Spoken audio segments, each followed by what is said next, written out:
Robert, what I find really interesting about your work is that you have created research that I've never seen before, where you're connecting a lot of Da Vinci's work to ancient Egypt. And a lot of the symbols that you talk about have a hidden meaning. So I was wondering if you had any more evidence of this that could kind of strengthen that connection between Da Vinci and ancient Egypt. Oh, you want to see it?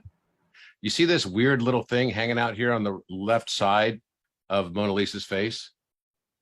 What does that look like to you? Like a C?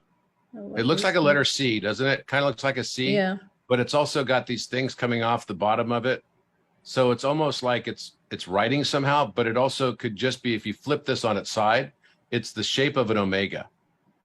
Okay, it's the exact shape of an omega. In fact, it's the exact shape of the omega on the rim of the sarcophagus in the Great Pyramid. The omega has the instead of having flat lines at the bottom, right? It's like coming off at 137.5 degrees. Now, what I noticed also was that on the Vitruvian Man right here, you'll notice that, there's 14 lines that were cut into the Vitruvian Man. Why 14 lines? Because Osiris was cut into 14 parts by his brother Set. Okay, he was cut into 14 parts. But the point is that if you'll notice here, there's an extra line here. On the other side, there's no extra line. There's a line at the wrist, but there's no line right here. Do you see this line right here? What does this look like? It looks like a cuff, doesn't it? So why would there be a cuff on his hand? Do you see it? You see this line? Do you see this line? Yep. It's like a cuff, but on the other side, there's no such cuff. And then if you notice also, it looks like there's almost like a chain dangling faintly with another letter C right here that's sort of broken. It's like a broken shackle. So he's missing the shackle. So what I did is I said, well, wait a minute. Maybe the paintings by Da Vinci actually all connect to each other via, overlays. So if we overlay them, is there a message? Because everyone looks for encryptions within each individual painting, but nobody ever looked at encryptions to combine the paintings, right? So what I did is I then took and said, okay, let's put the Vitruvian Man. If I were Da Vinci, how would I encrypt this? What I would do is I would take the width of the square of Da Vinci's Vitruvian Man, where his fingertips are going to the edge of that square. I would place the fingertips to the edges of the Mona Lisa, exactly to the edges of the Mona Lisa. And then I would also place the feet on the little stand exactly that her hands are resting on.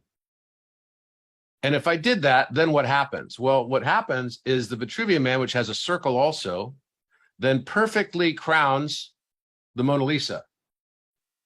So her head fits perfectly inside this circle now.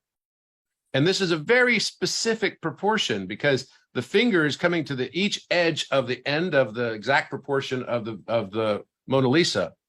And I thought, well, if I put the Vitruvian Man in this position, does the shackle end up over his wrist? And it freaking does. Wow, that is really crazy. I mean, so if it is the Alpha Omega symbol, it means the balance of feminine and male energy is represented as a secret. That's crazy. And if it's represented as a secret, then it means it could point towards a power that not everyone possesses. Could this balance of power be the way out of the matrix, out of the system, out of the simulation? And that is why it's a secret, because not all people are supposed to understand that. But it feels that we are at a point where we need to actually access our full potential. And one of the key points of that, especially what you're trying to point out in Da Vinci's work, is a balance between the feminine and the male energy.